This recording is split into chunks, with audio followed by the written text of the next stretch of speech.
Here we go. Thank you, Michael. All right, now if you want to sit closer and be in that video, help us look good. You know, it's good to be at this side right here, y'all. Look how heavy this side is. This side needs some help. If anybody want to help balance out the energy in the room, you can move to your left, my right, and then of course we'll fill up some seats, and it always looks good on camera. But thank you so much. Thank you, Jessica. I appreciate that. All right. Nobody brought me to Jason Deli. I'm not going to hold it against you. It's okay. Don't worry about it. All right. Okay, I'll do that later. Thank you so much, sir. Appreciate that. All right, I've got the hat. I've got the storytellers. I'm going to give the rules for the story slam. I want to say before I say anything else, thank you. And if you don't mind, let's give it up for the Texas Storytelling Festival.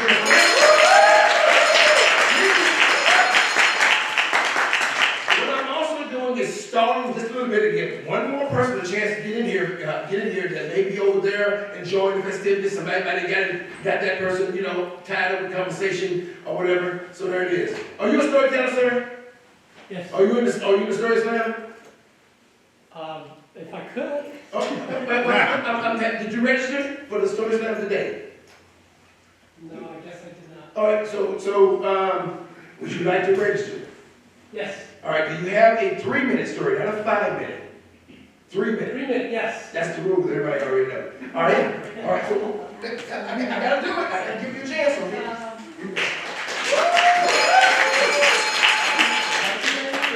Put it in the hat, okay? Okay. Anybody coming this late is a $10 charge. I gotta make that money back.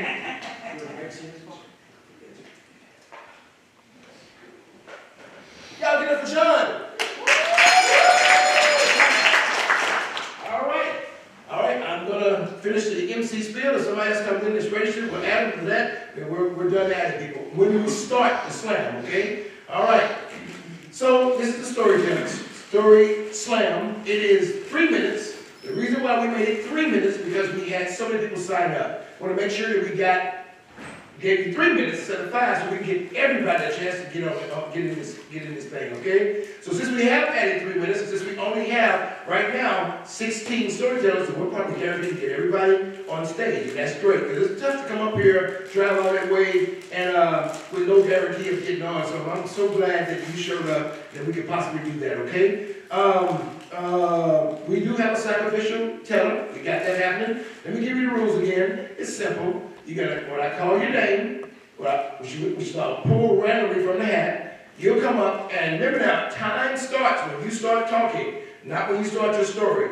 All right? It starts, and then you say, you know what, I was 5 years old, you know, I wrote this story. Yeah, I remember that day, your time has started.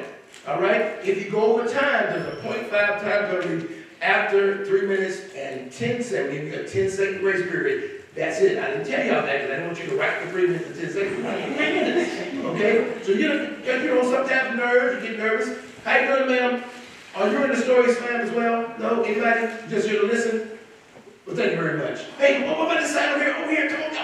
Come on, ladies. Bounce it out. Thank you. Y'all give it up for them. Great job. You got video going, man. All right. So when you come up, you're going to start your story, and then at the end, I'll say judges on the count of 3. We've got 5 judges. And I'll say 1, 2, 3. You're gonna give a score based on their originality, their content, and their storytelling. You got a question? Oh, there's water back in the back that maybe delivered it just a few. They've got free water in the back there. Thank you, Vic. Yes, good. And we didn't have any for the poetry slam. So there's water back there. All right. We're going to take all 5 scores, 0.1 to 10. At the end of each story, I'll say, judge on the count of 3, 1, 2, 3. You'll write those scores down. You'll hold them up until I call out all the scores. I'll start from low to high. We always boo the lowest score. It'll be the first one I call out, okay? It'll be the first score. What we're going to do for that low score? But we're going to always show up for the poet. There you go. All right, judges, it's your job not to be swayed by the audience. It's your job. Do everything you can to sway these judges. All right, so that's it, y'all. We're going to drop the high score, drop the low score, add 3 middle scores, and whichever teller has the highest of those 3 scores is this year's Texas Storytelling Festival Story Slam champion. Last year, we had trophy, and I donated $25 in my pocket, but this year, there is a $100 cash prize. Now, give me one.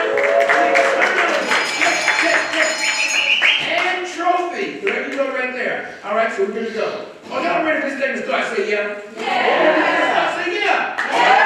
No, we can't start. We have to have a sacrificial teller. We're going to bring up these brothers right here. Give it up for Mr. Dean Armstrong. Now, give it up.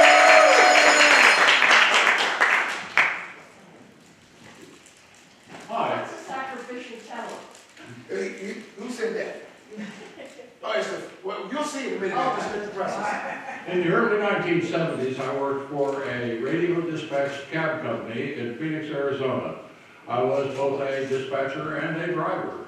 One night while I was at the dispatch desk, I got a phone call. I picked up the phone and a man over the phone said, "I'm a polar bar," and hung up. Okay, I told my boss, this guy just said that. He said, "Don't worry about it, we get prank calls all the time." About 45 minutes later, I got another call. "I'm a polar bar." "Well, I'm the King of England." And he hung up. That's what I said back. So I'm thinking, and I told my boss, I said, "What's going on here?" He said, "Don't worry about it. It's like those prank calls we get all the time. You know, is your refrigerator running? Well, you better go catch it. Do you keep Prince Charles in a can? Well, you better go open it." Okay, I thought, okay, this is going to be one of those nights. About an hour later, I get another call. This time the voice is a little drunker, a little angrier. "I'm a polar bar." Okay, hung up the phone. I'm saying, okay, what am I supposed to do? My boss said, "Don't worry about it. Everything's going to be okay. It's not any big deal." Okay, a little while later, I got a call again.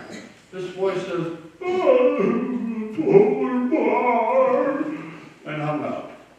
Well, I don't know what's going on. It's getting on 11:30 at night. It's really kind of crazy. About 15 minutes later, I got a call back, another call. This time it was a guy who said, "I'm the bartender at the Amapola Bar in downtown Phoenix. I have a guy who's been trying to call you for over 3 hours. Would you please send a cab?" I immediately sent a cab. I'm Dean Armstrong. Thank you.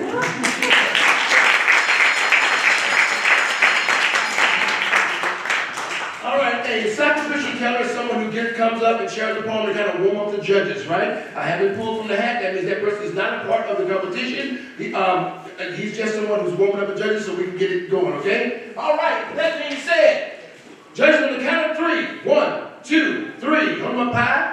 Hold my pie. We have a low score of a 6.5. We have a 7.5, a 7.5, a 7.6, and a 9. Give it up for Dean. We got it now, we understand. I think it's 7th grade jury. And now, we're going to do our thing. Remember that the competition is closed. If you were not here before Dean performed, that is it. We have to go with what we have in the hat. All right, I have the hat. I'm going to shake them up a little bit. There it is right there. I'm not going to look. I'll pull your name. It is random order. You could go first, you could go last. If you have it on a device, already have it pulled up and be ready to go. That way you come up here with that energy, you don't lose any momentum. Again, folks, I am Mike Gwynn. I appreciate y'all. I am from East Texas. You got to hold against me. There it is right there. There it is right there. From Jacksonville. Who's mad over there? All right. A little bit more about me. Undergrad, social work, Stephen F. Austin. Master's social work, UT Arlington. Worked a long time as a child abuse investigator for the state of Texas. Came in one day from a long day in the field. It was a rough day, y'all. I just sit down at my desk, put my head down, and I started crying. When I lifted my head, I had a pen in my hand. And the very first thing I wrote was, "What good is my master's degree if I can't be the master of me?" After that, everything came pouring out, and here I am, 25 years later. There it is. Here it is, your first teller at this year's Texas Storytelling Festival Story Slam will be, give it up for John Hale, everybody!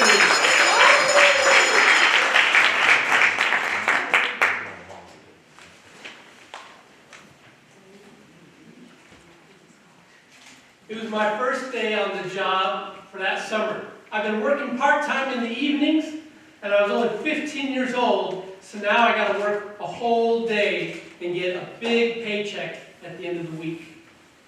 the superintendent must have thought I was one of the regulars, because he told me, you and Hank go over there and fill that hole. The city had just been out and they had fixed this water main that was about 10 feet deep, and it was one of those big steel pipes. And so when that water burst, that pipe burst, the water went all over the area. There was mud everywhere. There was puddles of water, and it was just a mess.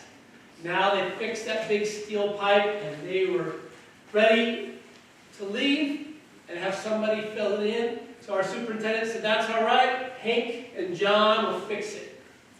Well, Hank was out getting parts, and I saw that big hole, and I saw that backhoe, and I said, I can operate that backhoe. I mean, it's just a couple pedals and the shifter right there on the steering wheel.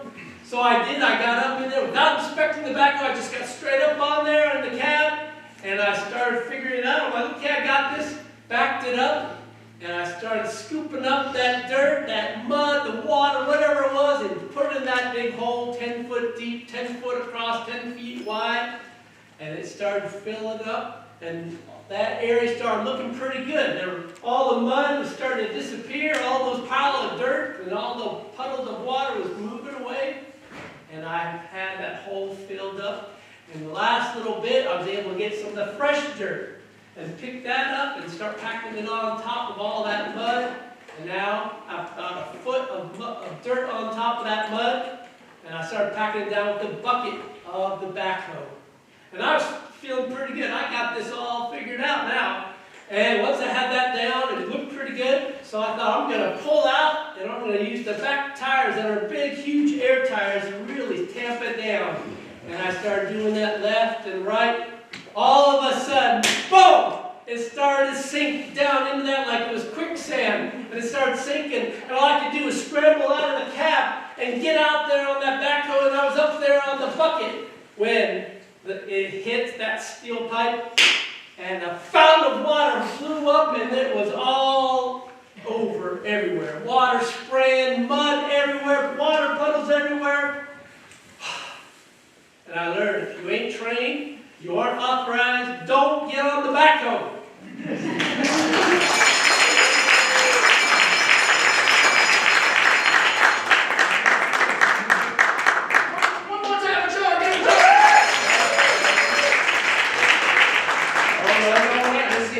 As much as I did. I'm not a judge. I'm just saying. All right, judges, for John, on the count of 3. 1, 2, 3. From a 5. We have a low score of a 7.0. We have a 7.5, a 7.7, a 7.8, and an 8.9. Give it up for John.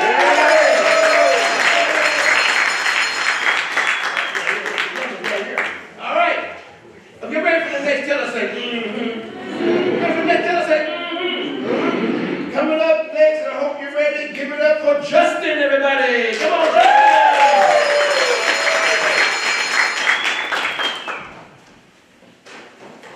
Thanks. I've never done this, but I'm going to quickly try to tell you about my favorite chicken, Marshall Dill Pickle. And she taught me the difference between letting go and giving up. So I remember the day that my son's mom left a couple of years ago. She was like this, you know. That's the only thing I actually remember about the conversation. But she left these 4 chickens, baby chickens. That was like one of the last things I did. And so I was determined to like raise these baby chickens. And they got to be big, fat chickens. And Marshall Dill Pickle, my son named her, was my favorite one. And this feral street rooster came around and started like corrupting them and teaching them to wander the neighborhood. And eventually they'd come home, they'd like run home at night, you know. And so anyways, one day me and my son got home, and the chickens all rang up, but Marshall Dill Pickle was not there. So we searched and searched, and days went by, and through the fence, I heard these chicken sounds through my back fence. And I peeked through the slats, and there was Marshall Blue Pickle, like, in prison by my redneck neighbors in the back. And so I went over there and I confronted them. And I was like, I'm gonna fight for this chicken, you know? And I was like, hey, you have a chicken in your backyard, it's my chicken, you know? And this guy was like, shirtless, was like, when I got there, he was laying on a trampoline with no shirt on. And he was like, those are my brother's chickens. And I was like, well, that's my chicken, and just, you know, you can give it back to me, and your brother can settle with me later, you know? And so he did, we just stared at each other, and eventually he took the, you know, he let me back there, and I took my chicken, and I went home. And it was a good day, sir. And Marshall Blue Pickle, like most chickens, eventually she died. She got eaten by a stray dog. And the day after Christmas. And so me and my son were going through all the feathers and everything. And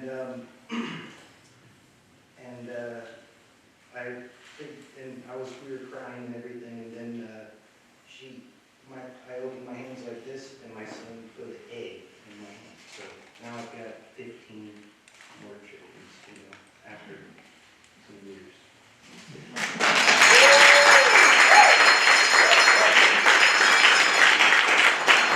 One more time, now, you really put that. Every time I look at it. All right, judges, folks, if you just joined us, this is the Texas Storytelling Festival Story Slam. It is wild, it is crazy, it is all for you. We appreciate you, man. My name is Mike Williams. That's all you need to know. All right, judges, on the count of 3, 4. This wonderful brother Justin. 1, 2, 3. Pull him up high. We have a low score of a 6.9. We have a 7, a 7.2, a 7.5, and an 8.5. Give it up for Justin!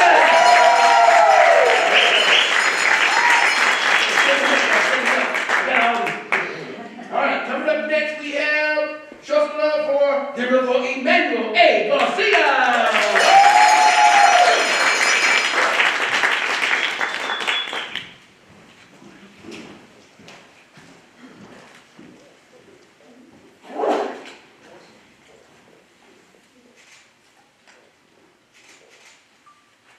At the peak of COVID-19, the university I was attending sent all of its students back home, which for me meant an epic adventure awaited. Because going home was a 12-and-a-half-hour drive from Denton all the way down south to the Rio Grande Valley. And I made this trip, oh yes, on a Greyhound bus. Now, those of you who are lucky enough to be amateurs in the inner workings of interstate transportation, a Greyhound bus is sort of like a petri dish on wheels. It is a mobile cavalcade of faces from all walks of life, speed dating their ways from city to city in one of the more affordable and least comfortable ways possible. Yes, as contagious as the entire setup truly was, my biggest concern while on the Greyhound bus was having someone catch wind of my personality. Because any sort of microscopic breadcrumb of who I was, the holographic bookmark of Leonard Cohen in my reading material, the 2 hours worth of stroopwafel cookies in my backpack, anything could be used to open up the floodgates to a brand spanking new friendship. A friendship with a stranger that I did not ask for. Friends like RJ, who we picked up in Dallas and who spent 8 hours right by my side.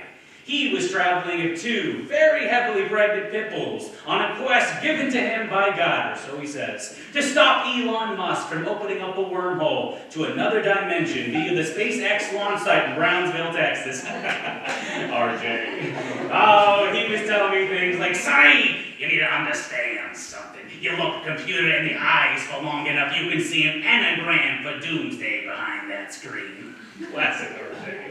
And although RJ sported an aroma to him that I could only describe as bootleg Sauvage by Dior, mixed with faint hints of meat stick by Slim Jim, he also sported a a passion and compassion for his fellow man. Heck, he even offered to give me one of the Pitbull puppies once they finally popped out, after he first overthrew the United States Postal Service first, naturally. But after 12 long hours of traveling the open roads, I finally made it home, only to catch COVID-19 as soon as I touched down. And while I was quarantining in a La Quinta Inn completely across town, I thought fondly on all the time I had spent snuggling up to some of the most modest maniacs in all of Texas. And it wasn't until I was completely alone in a La Quinta Inn, throwing up broken Bible verses into a toilet bowl seat, listening to the sounds of my lungs deflate in real time, terrified of closing my eyes for what could be the last time ever. It wasn't until all of that the idea of just one more cramped bus ride, pitbull slobber on my legs or not, it sent a wave of comfort throughout my entire being, and it gave me just a little bit of hope. Thank you.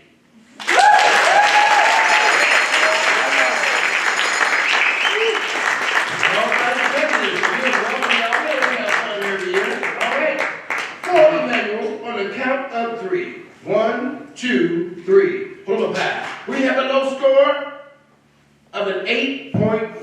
We have a 9. We have a 9.3.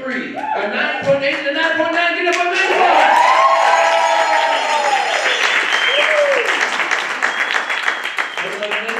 You want to lose one? That's the one. I'm kidding. I'll put it back in. You can put it up. All right. Y'all ready for the next tell us eight? Yeah. Coming up next, we have, please show some love. Give it up to Haley Turner, everybody.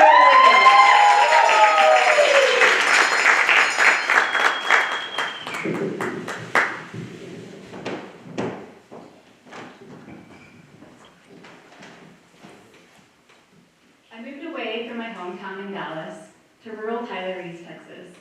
I was feeling homesick and had been cooped up for a few days, so I went over to the Patch of Acreage where I most often found refuge.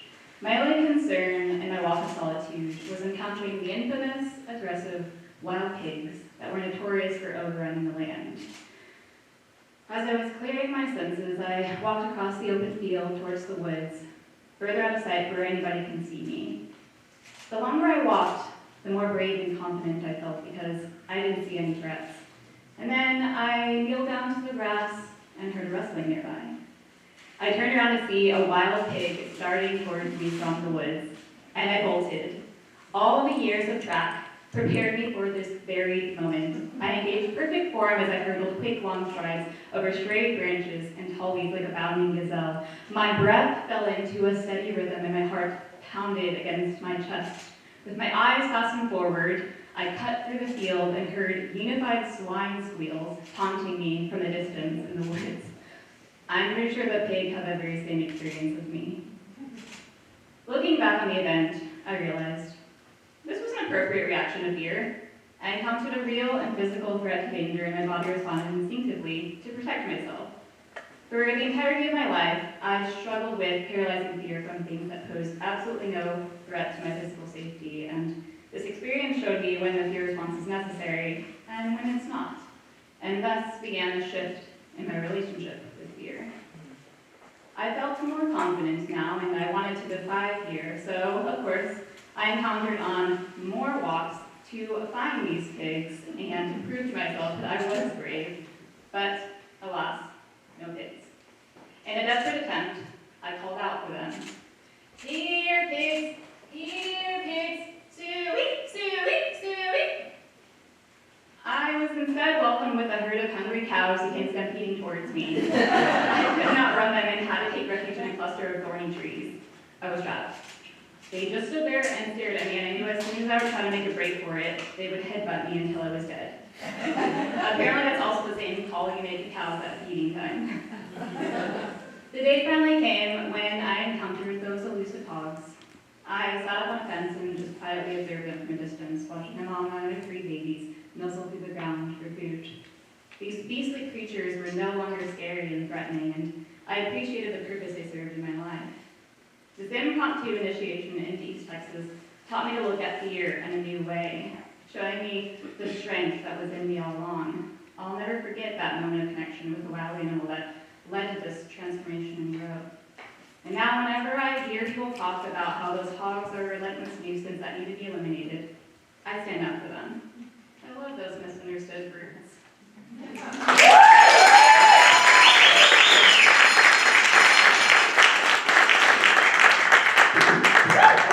All right, churches, all right. Go ahead, you only got a 3. Y'all enjoy yourself? This is an excellent opportunity to give tellers who are not part of the main part of the festival a chance to stretch those stories out, okay? Cool? All right, go ahead, you only got a 3. 1, 2, 3. From the pie. We have a low score of an 8.6. Wow. A 9, a 9, a 9.3, and a 9.7. Get it back.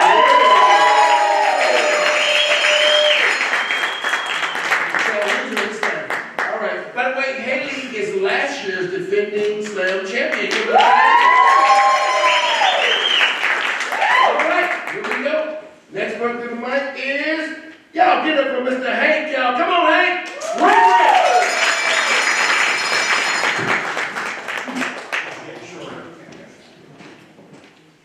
We all know that moments frozen in time really do create great stories, but I didn't realize how those times could really touch your soul and never let go until I did a master class last year at this festival with Bernadette Nason.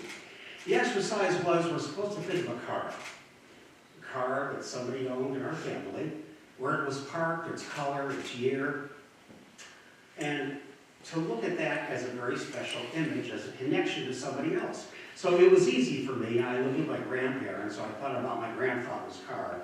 It was a 1955 Ford Fairlane, white, bright white, very bright, clean. It was a spotless car, just like he was, and it was parked in a driveway, circular driveway, under a beautiful, beautiful oak tree. We were asked to look into the driver's side and then the passenger side of the window. So I closed my eyes and I looked in that driver's side, and I saw a steering wheel that you couldn't even move, because in those days you didn't have power steering. You'd get a hernia just looking at it. And I couldn't believe he could even drive, and there was a very thick cushion that he had to sit on so he could look over the windshield. Then I went over to the passenger side. And it was a moment I'll never forget. I saw crumbs from crackers that were sitting on the seat and the floor that my grandmother had. She put in her purse every time when they drove 1.5 miles down the street to see her sister, my Aunt Ruth. My grandmother was in a Stuttgart concentration camp, and she knew what it was like to almost starve to death. So every place she went, she took crackers and put it in her purse. You know, sometimes we think about stories, and stories can answer questions like, who am I, right? But when I looked at those cracker crumbs on the seat, on the floor, it answered the question that I always ask, and that is, what am I? Thank you.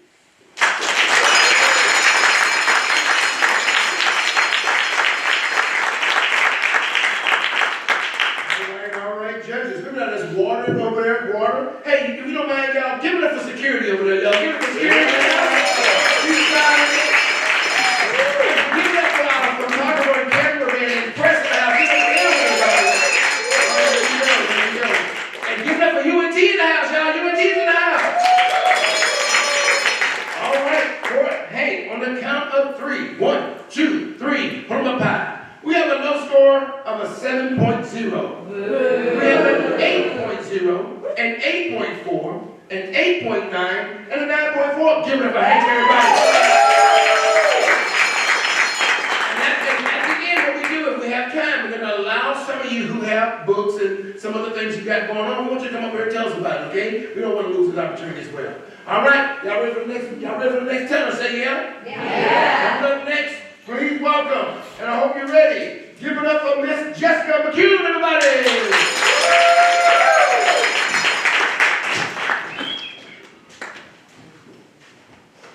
Once, in a pond, lived a family of grubs.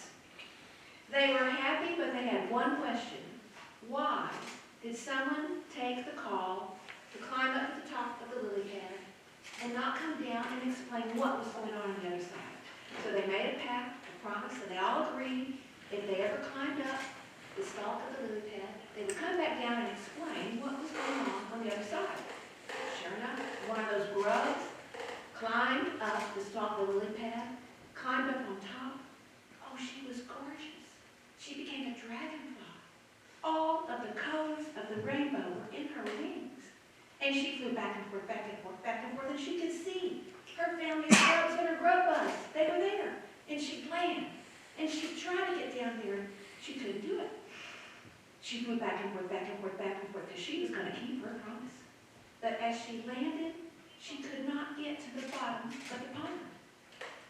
And at the point of exhaustion, after flying back and forth, back and forth, back and forth, she said, would they even recognize me?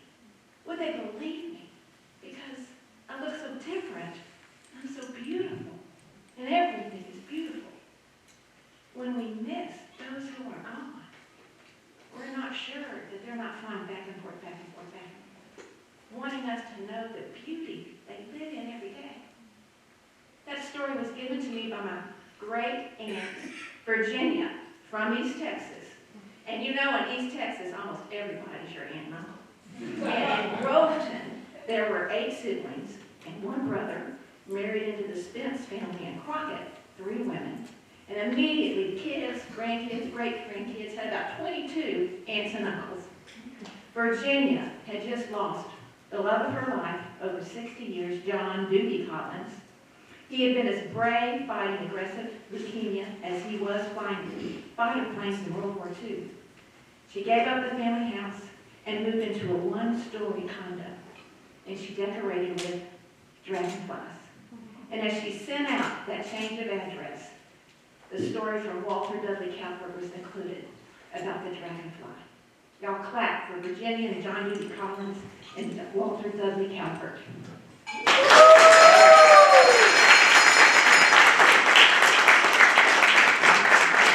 What a beautiful story.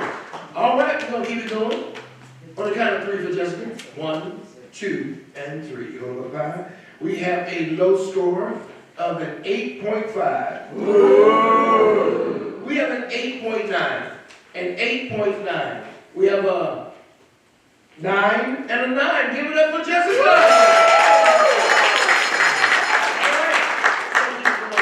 Again, at the end, y'all, we also asked that all the storytellers come up and take a group picture, all right?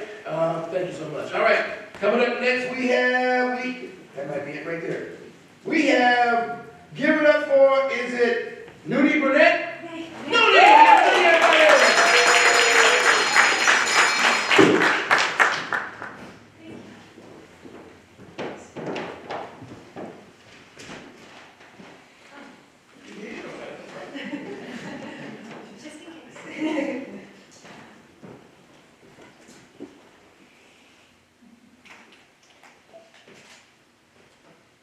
In 2015, I moved to Australia seeking independence and personal growth. Looking back to that time of my life, I think the soundtrack that perfectly describes it is Living La Vida Loca. Let me tell you why. Despite the love for that beautiful, beautiful country, Sydney welcomed me with a cyclone. And let me tell you, I'm not a stranger to natural disaster. I was born and raised in Chile, so I know tsunamis and earthquakes. It was a great start. After that, I got bitten by a giant spider in my mouth. And if that is not enough, not long after, I got my appendix removed. So yeah, 2015 was nothing short of extraordinary. And life down under continued like that until my very last day, January 26th. It was summer, so my German friend and I decided to go to Bondi Beach, a very famous spot in Sydney. I was leaving the country, so I had already packed all my clothes. So I wasn't properly attired in what Australians refer to as swimmers. No swimsuit. But anyway, my friend and I ventured into the water. Before I continue, I have to tell you about Bondi Rescue, which is the Australian response to Baywatch. But it is a reality show. So, picture this. Very attractive lifeguards, maybe some sharks, and that Aussie accent that I love. And I remember thinking, wow, are they really filming people drowning? Are they showing sharks too? Ew! Let's go back to my last day in Sydney, Australia. Everything is looking fantastic. The water seems fine until I start seeing the shoreline very, very far away. My friend, nowhere in sight. Panic sets in. And to make everything worse, no sharks involved, by the way. I realized that I have lost my toe. Oh no. Out of the blue, I hear this Aussie lifeguard. He's on a jet ski saying, jump, jump on the board, jump on the board. And there is me, topless and drowning. And I say, no, I'm not jumping. I'm not showing my breasts on TV. Luckily, he said, no worries, mate. We're not filming today. If this is not an account that year in Sydney was the greatest of my life, that same year I met my now Texan husband, that almost we've been married for 10 years. And living in Australia was great, but in Texas is the greatest adventure, y'all. Thank you. My name is Martha.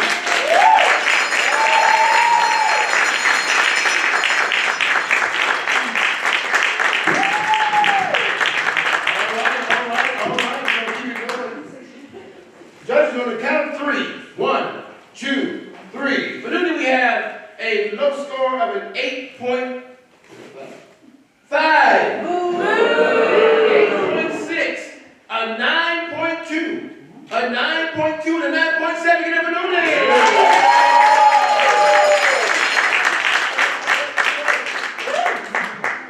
Coming up next, y'all, we'll wind it down. I know you're going to be here all day. We got to go. All right. Y'all give it up to the one and only Miss Vicky.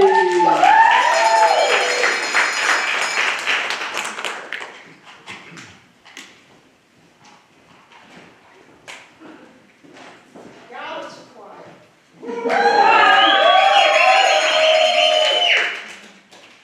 There was a Friday night. The dinner had been set on the table, and the table informally set. It was a husband and wife, and she was 27 years old, extremely pregnant. This was their third attempt. They prayed so deliberately, so unceasingly for this miracle to take place. You see, the first child had aborted itself in a miscarriage. The second child was born, and they named her Tiny Rashawn. She weighed in at a measly 4 ounces, but she was only here for 21 hours because God called her back to heaven, even though she had been on earth, back again. But she stayed here long enough for the hospital to document her existence. So you could see the little bitty tiny feet on the back of the birth certificate. The little feet that played hopscotch from heaven to earth and back to earth and back to heaven again. Now, a couple of years later, the mother, pregnant again with a third child, and one again that they prayed so much for. This would be the miracle child. And she was stubborn because the doctor had told her, you might want to stop having children. And then she would hear the voices of the ladies, her mother, her sister, the church members, her friends saying, now you know, God said every woman ain't built to birth children. The interesting part about that was that these were the people that she had solicited prayers for this birth. Well, back at the dinner table, being very uncomfortable, she sat there as her husband served her smoked pork chops.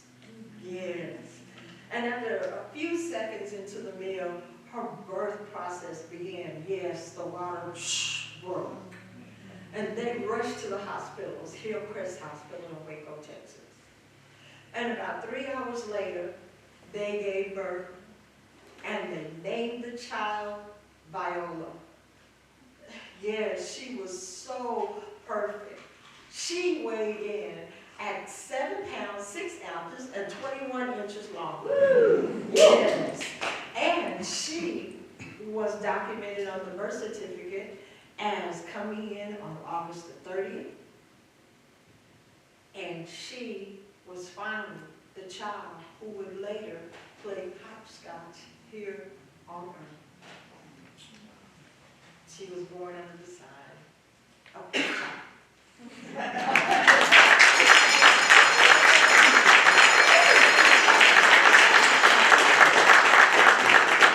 Everybody go, "Aw." All right, we got work to do.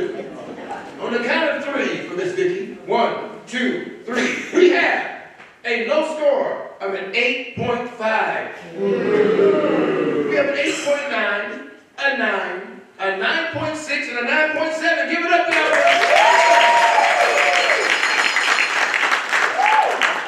All right. Y'all remember next boy say, Coming up next, please welcome Miss Brenda McWilliams.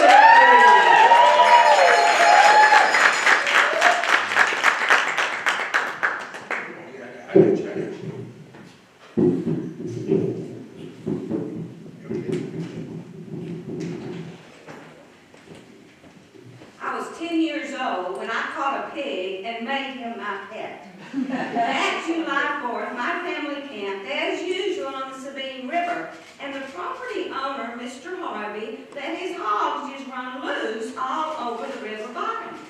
I had my eye on an old sow and her large litter of little pigs. I wanted one of those little pigs so bad. I asked, Mr. Harvey, can I have one of those little pigs? He said, well, girl, if you can catch the damn thing, you can have it. Just don't let that old sow get after you. I watched and waited for the right time to catch my pig. On our last afternoon in camp, that mama sow bedded him under a tree and just left him. Now or never. Crawling on my all fours under the low brush, I reached out and grabbed the first little pig I touched, backed out of those bushes, and turned and hightailed it back to the camp house. My heart was pounding, my face on fire, and my little pig woke up and started a ruckus just as I bounded up the camp house steps. I took Harvey, I named him after the landowner, took him home, bottle fed him, bathed, powdered, and perfumed him daily. He was the best smelling pig ever, and he slept in a sweet potato crate next to my bed. He became my constant playmate. He followed me around like I was his mama. You see, Harvey was all mine, when everything else in the family was hand-me-downs or shared. Harvey outgrew the potato crate and we moved him to the old dog pen in the backyard. Some months later, one evening, Daddy followed me out to feed Harvey. Now that was something Daddy never did. We stood watching Harvey. Daddy put his hand on my shoulder. We've got to do something with Harvey. My heart clutched because I had an idea what do something meant. Still, what do you mean do something? Now, I felt some sympathy from Daddy that night, but his words and his intent were clear. We can't feed him forever. We can sell him and someone else will butcher and eat him, or we can do it ourselves. He's yours, it's up to you. The sale is on Saturday. The next day, I told Daddy, if anyone's going to eat Harvey, Daddy, it'll be us and not some strangers. Saturday morning, I gave Harvey a tearful goodbye and a scratch on his back and helped load him into the trailer and watched them drive away. Looking back, catch hatching and raising Harvey was a big deal in the story of me. I was a quiet, compliant, fearful little kid, and having Harvey gave me a sense of courage and confidence and ownership responsibility. And in letting Harvey go, I learned a hard lesson for life that has served me well. There are and will continue to be circumstances in our life where there are no good answers, there are no better choices. We simply have to take the best next step forward in our lives. I had no idea that growing up I was going to do when I made Harvey my pig. Thank you. My name is Brenda.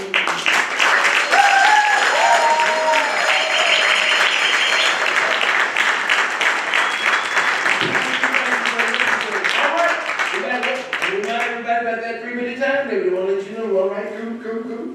All right, footprint on the count of 3. 1, 2, 3. Put them up high. We have a low score of a 9.5. A 9.5, a 9.5, a 9.7, and a 9.8. Give it up for Brenda.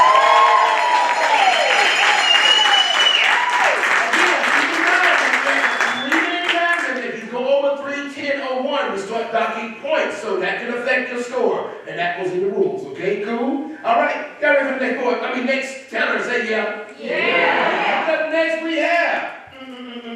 Oh, need your hands. Miss Debbie Waddell, give it up for Debbie!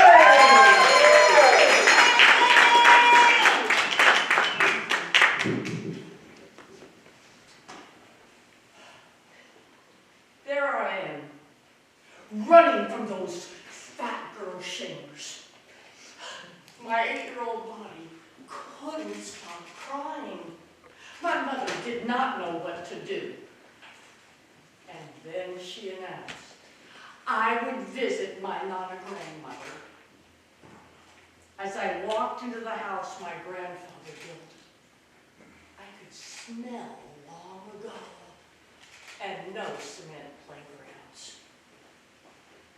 Nana-grandmother, in her bird-like body, sat in the big easy chair next to the window.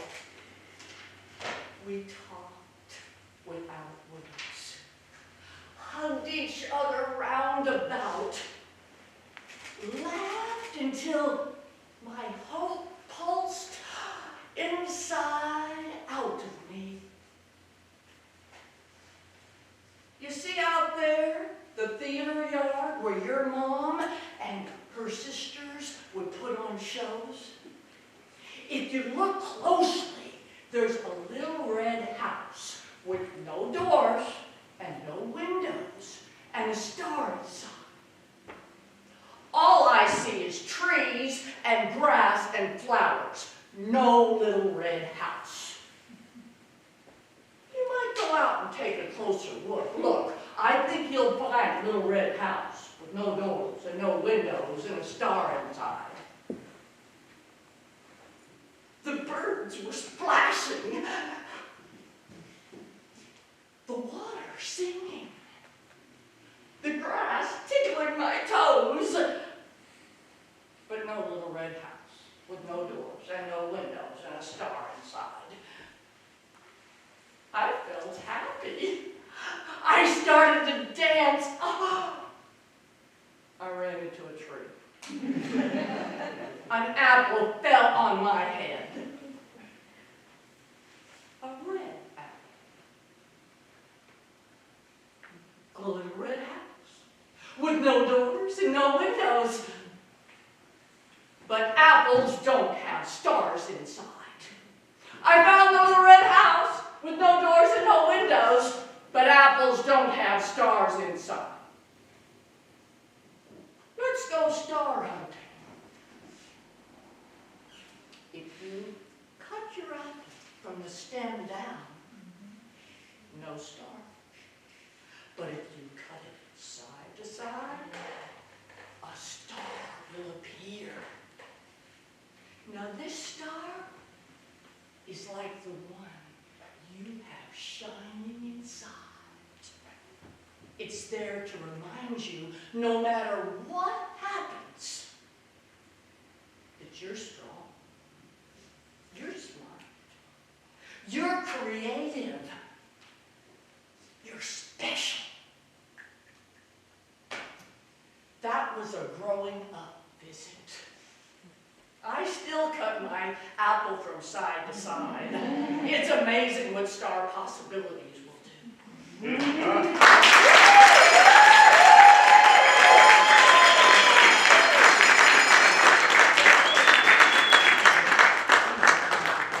All right, let's get those scores. Thank you, Debbie. All right, on the count of three for Debbie. 1, 2, 3. We have remember now, we have that little time penalty thing. You go over 3, 10, or 1. All right, it's 0.5 penalty for every 10 seconds over. All right, we have a low score of an 8.4. 9.2. We have a 9.9. Take it back, a 9.8, a 9.9, and a 9.9 for Debbie. Give it to Debbie.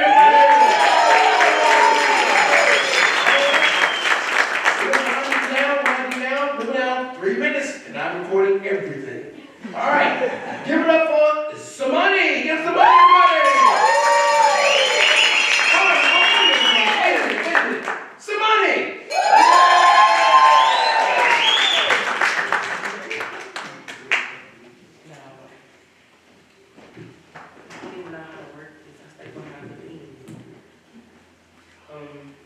I know this older lady who left her soul in every bar stool across the city. She appeared to be this beautiful shade of lost with just a hint of recognition. Her eyes told this alluring story, and I was interested in finding it out. The night I met her, she told me that she dreamt of being a musician. She told me everything that led to her pain and demolition. The bartender pops in. "Excuse me, may I get you ladies anything?" "2 double shots of Hennessy on the rocks, please," I replied. Meanwhile, the woman continued to confide in me like a new generation guardian angel that wasn't going to exile her for being marked with a little sin, for being herself, for being hurt, for being lost, for being broken. And he broke me. She continued, "He broke me." And I don't know which broke my heart more. The stone dead look that appears on a human being's face after the 5th double shot of Hennessy, or the pain that lingered in the air when she spoke of him and said his name, Mark. He decided that after 8 years I wasn't the one for him. He was an investment banker that body traces of bad boy. He loved having control. I gave that to him. I constantly find myself grieving the love he once let me own. He was my high school sweetheart, the love of my life. I gave up my dreams so that he could live his. And over time, he just became cruel to me. I loved him anyway, and he started cutting off his phone when I called and would flip every argument around and make things all of my fault. He went days without coming home or even checking in, and I stayed there. I cooked and I cleaned. I put up with his late night missteps when he came home with another woman sick all over him. I dealt with this chaos, and he decided that I wasn't the one for him. And I don't know which broke my heart more. Watching this woman be consumed with thoughts about a person who probably used their love as a synonym for unrequited at some point. Or the stone dead look that appears on a human being's face after the 8th double shot of Hennessy. This time, I confided in her, as if I found the other half of my heart in her honesty. The night we met, I told her that I was sure of 2 things. I was in love, and I was a writer. An artist in love. That sounds so romantic. And she said it with such a splash of naivety in her voice. I explained how thinking of you was the hardest thing I've ever had to do sometimes. How writing your name in a tragic love story takes every piece of my sanity and moments. I explained how it felt to speak of you in metaphors and similes, but I told her I had to because the remnants of our love remained in my poetry. I hold the weight of life's experiences in the lines that I write, and it never gets easier. And is that why you drink Hennessy? To escape what that all feels like? She asked with curiosity running through her drunken vocal cords. One reason of many, I suppose. And after that night, we both started leaving our souls in every bar stool across the city.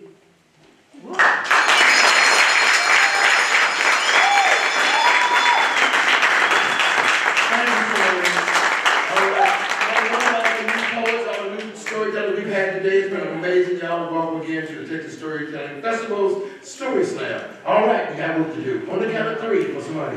1, 2, 3. On the pie, we have a low score for the vegetarian judge of an 8.0. We have an 8.9, an 8.7, a 9.1, and 9.2. Give it up for somebody.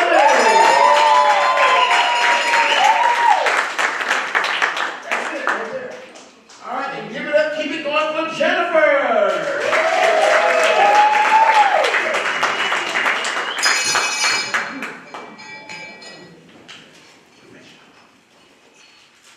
My name is Jennifer, and I've always loved my name. When I was old enough to read, I looked up in one of those name dictionaries, and I found that Jennifer means a white phantom, a ghost, or the foam that rides upon the top of a wave as it moves out of the sea towards the land. And I like that my name means something just out of reach. But no, I was named for my great-aunt Jen. She and my great-uncle Alan had a farm in Kent in the south of England. We spent, my sister and I, a lot of time on the farm. Susan always palled around with my Uncle Alan. He let her drive the jeep that the American soldiers left at the end of the war. He let her hold the rifle that he used to go after the foxes that went after the chickens. But I found Uncle Alan a bit brusque, so I stayed close to my great-aunt Jan. Now, I thought she was a great beauty, but when I look at the photographs now, I see she was quite broad and had almost no hair on the top of her head. But to me, she was a goddess. Every morning, really early, Auntie Jen and I would get up before all the others were awake, and we'd go out to feed the animals. And we would walk across that muddy farmyard, and I would try to place my little feet in the prints left by her old green rubber boots. We'd feed the chickens, the ducks, the turkeys, and then my favorite place. Aunt Jen would open the door to the pigsty, and I would be slapped in the face by the acrid stink of pig poop. It was my job to water the animals. I filled a galvanized bucket from the cold water tap, and all the pigs squealed with enthusiasm. When they were watered, I helped Aunt Jen to stir the bran mash. Bran, obviously, peelings from the kitchen and other stuff. We would both hold onto the wooden paddle, and we would stir around and around. She'd added some hot water, I don't know where that came from, around and around, and the humble scent of bran would climb into my nostrils. After lunch, Aunt Jen and I would sit on the old horsehair couch in the farm kitchen in front of that big black range which produced so many great meals, and I would cuddle into her soft, warm side, and we would read the Farming Times together. All the people of that generation are gone, some of my generation too, but I hold them in my heart, a great crowd of them, but there is a space, a corner, just right for a big armchair, a throne fit for a goddess, my great Aunt Jen.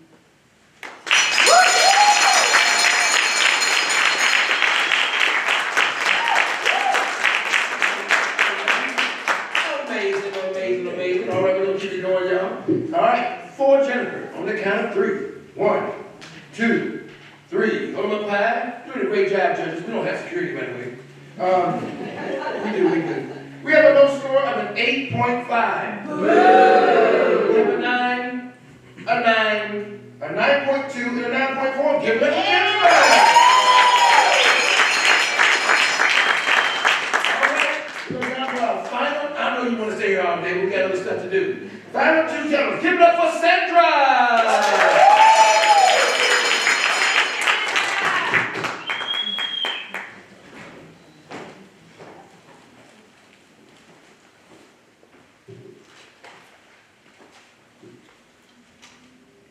One of the stories I love to tell is the story of the witch of Yazoo City. She was a very powerful witch, and in 1904, she burned the entire town down. Now her grave is a tourist attraction. People come from all over to visit her grave. They want to see the broken chains, They want to see the broken monument. A year or two ago, I paid my respects to the witch of Yazoo City. I took my pictures of her grave, and then I wanted to explore the rest of this very large, very old cemetery. I drove around the circumference of the cemetery, and at the back of the cemetery there was a road leading up a hill. So I drove up the hill and was rewarded with the sight of dozens more old monuments on the side of the hill. I rode up the next hill, and the monuments disappeared. I rode up the third hill, and there was the main road out of the cemetery. The only problem was that between me and the road was a large iron gate. I stopped. I checked. The gate was locked. I was staring at the gate when a very kind woman scrambled down the hill to help me. For you see, there was a gully on one side and a cliff on the other, and there was no room to turn around. She called the police. The police hung up. I called the police. The police hung up. I called the police again. She talked to them. She told them there was a woman who needed to get out of the cemetery. They hung up. She stood by the gully, and I slowly backed up and turned around and made it back to the main part of the cemetery. And there I found not one, but two police officers in two separate cars circling the witch's grave. I think they were determined that she would not get out again.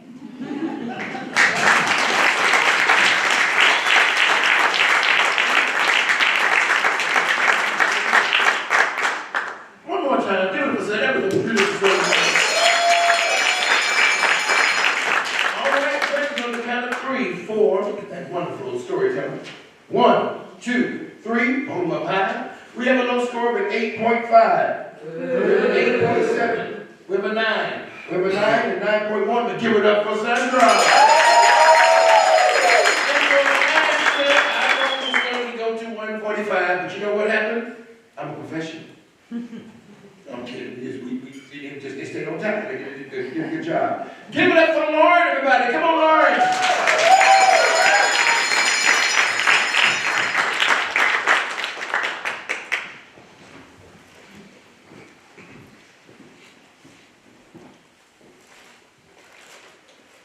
It was one of those glorious autumn days where the leaves came from the trees, red and yellow, through the sunlight onto the ground. And I was over at Tommy's house, and we were playing in the leaves, throwing them in the air, rolling in them. His brother, who was slightly older, was raking them with an old-style rake with iron tines, raking up piles, and we would leap into them, and once we leapt into them, we would disrupt them, and he ignored us and would break them again. But then his girlfriend arrived. I don't remember much about her except that she had a pink sweater. She sat on the steps, and he stopped raking these, stopped paying attention to us. But he did something interesting. He took that rake and he put it up in the air as though he were going to rake the clouds, and he balanced it on his chin, the handle on his chin, and the tines up in the air.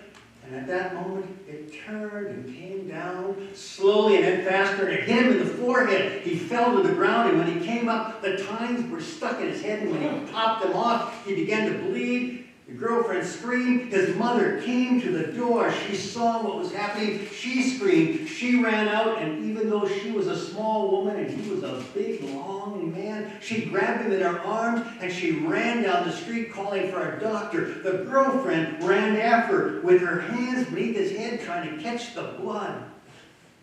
Tommy and I just stood there. We had never seen anything like that before. And then I looked down and I saw red blood on the yellow leaves, and I thought to myself, God, that's really beautiful.